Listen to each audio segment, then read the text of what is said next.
Yung 3,500,000, pag nag-ibig po na ng barangay, nagdadagdag pa po kami ng plus 1,000,000. So 4,000,000 po para sa maliit na barangay, 6,000,000 para sa malalaking barangay. Teka, marami nagsasabi, iba yung mga sinasabi nyo. Ganyan na lang po. Ganito na lang po ang gagawin ko dahil marami pang hindi nakakaalam tungkol dito sa tulong ng ating city government. At ganito po ang gagawin ko. I-connect ako lang po sila yung mga liquidation ng barangay sa akin. Ngayon, ang gagawin ko po, yung per previous year, kasi syempre yung para sa 2025, hindi pa nila tapos gunitin yun. Yung 2024 po, ipopost ko sa Facebook ko kung saan ginamit ng barangay.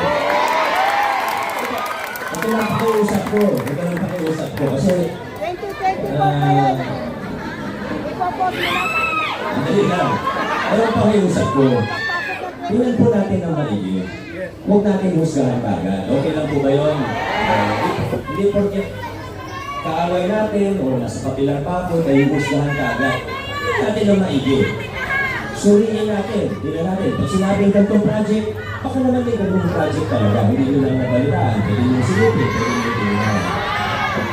Ito nyo lang po, isisip ko po.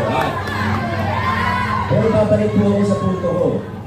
Kaya ako lang naman po yung ginagawin ko sa inyo. Dahil pinapakita po natin na posible yung pantay-pantay na hindi yung ngayon palakasan, kailangan malapit ka sa kusina, kailangan makapikit ka sa mayor. Pinapatunayan natin sa Sagad at sa lahat ng barangay dito sa Pasig na pwede tanggalin yung politika sa trabaho. Pag nakupo na, pagtapos ng eleksyon, kailangan pantay-pantay ang tingin natin sa bawat isa. Pero siyempre kailangan din maayos at ang isa sa prinsipyo na tinataguyod natin, alinsunod sa mga prinsipyo ng mabuting pag-gobyerno, ay kailangan ang mga opisyalis ninyo, ang gobyerno ninyo, ay may pananagutan sa taong bayan. Tama po. Kaya alam nyo, yan talaga yung pinagulatan natin. Inayawan natin yung palakasan, tinanggal natin yung takutan, naglinis tayo ng ating pamahalaan. Kaya ko pong tumingin mata sa mata kahit kanino. At kaya kong sabihin na kahit isang piso, hindi ako tumanggap sa mga feedback na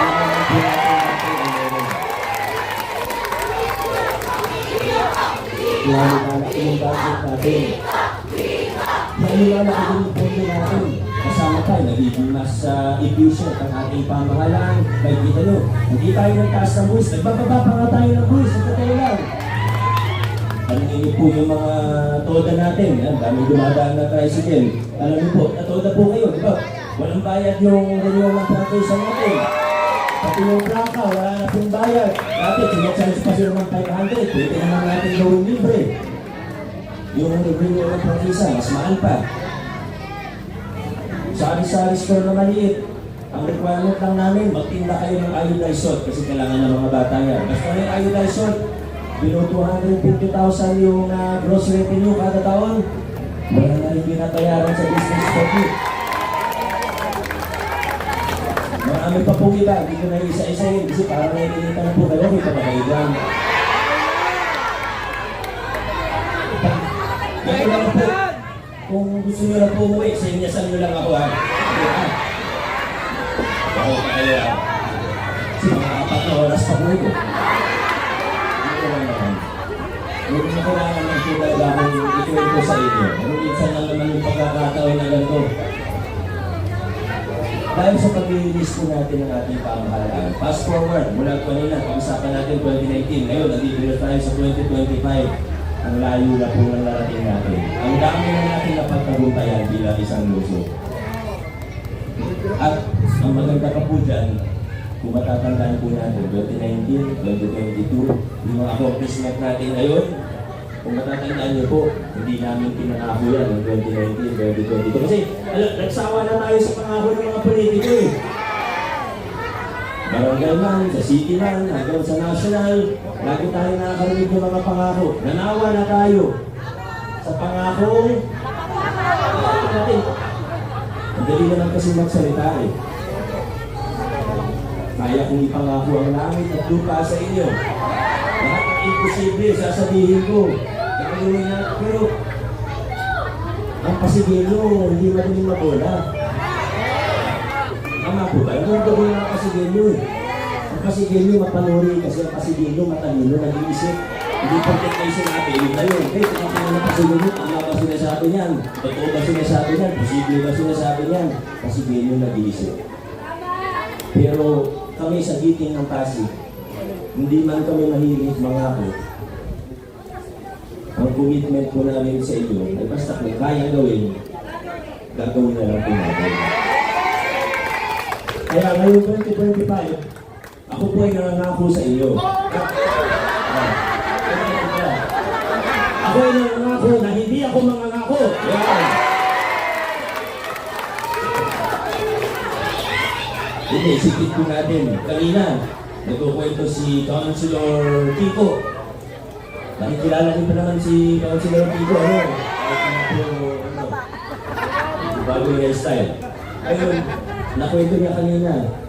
Mahigit 3,000 pamilya na po ang natulungan ng inyong lokal na pamahalaan ilang taon karamang para mapasak nila yung lupang pinatitirikan ng mga tao nila. Ayun, naalala niyo po bang pinangako namin yan noong 2022? Hindi po.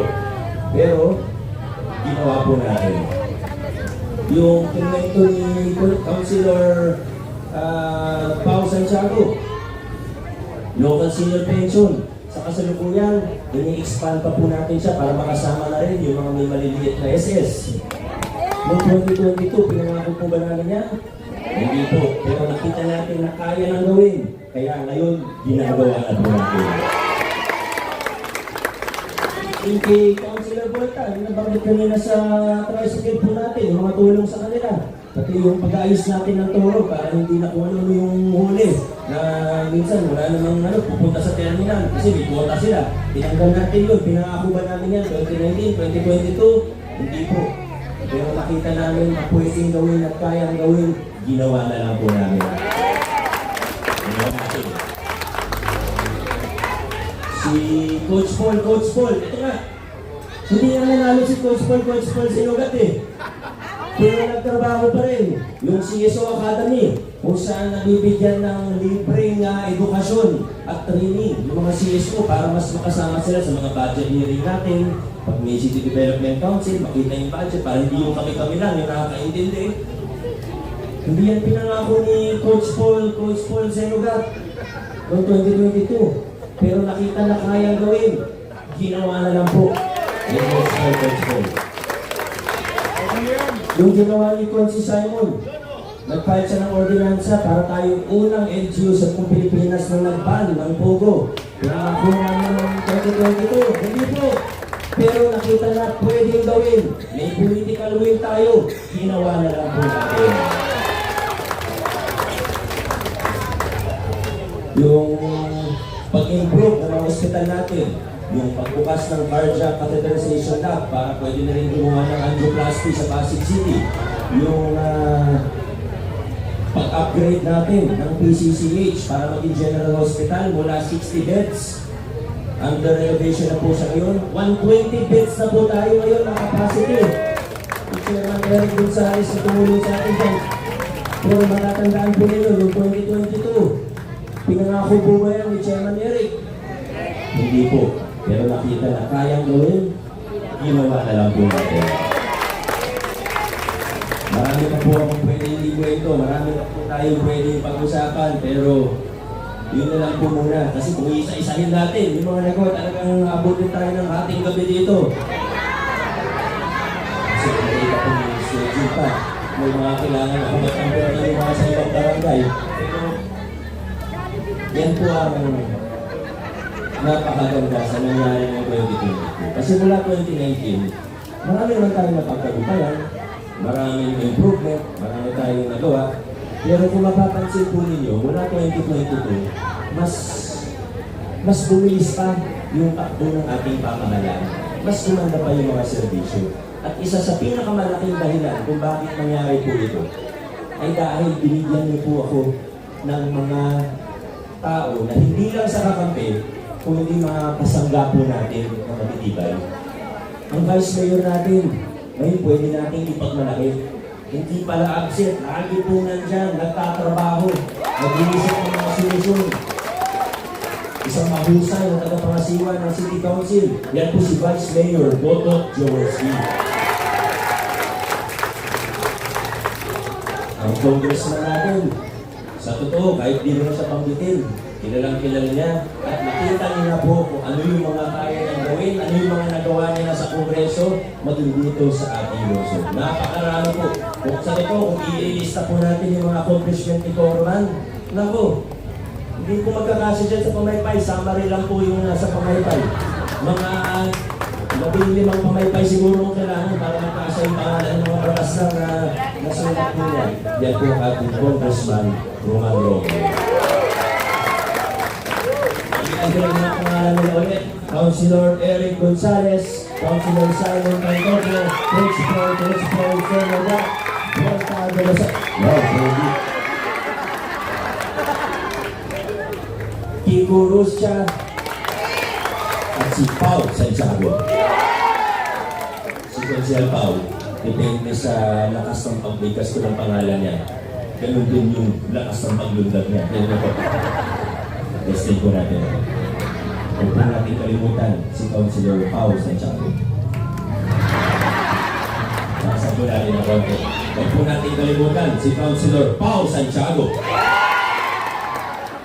Huwag po natin kalimutan si Councilor Pao Santiago. Kasama po mga konsyal ng Giting ng Pasig, si Congressman, Vice Mayor. Marami na tayong nagawa, marami na tayong napagtagumpayan. Pero sa susunod na 3 taon, mas marami pa tayong nagagawa at napagtagumpayan. At ang kasama po tayo, Broad Street Giting ng Pasig, mabuhay ang sagat, mabuhay ang Pasig City.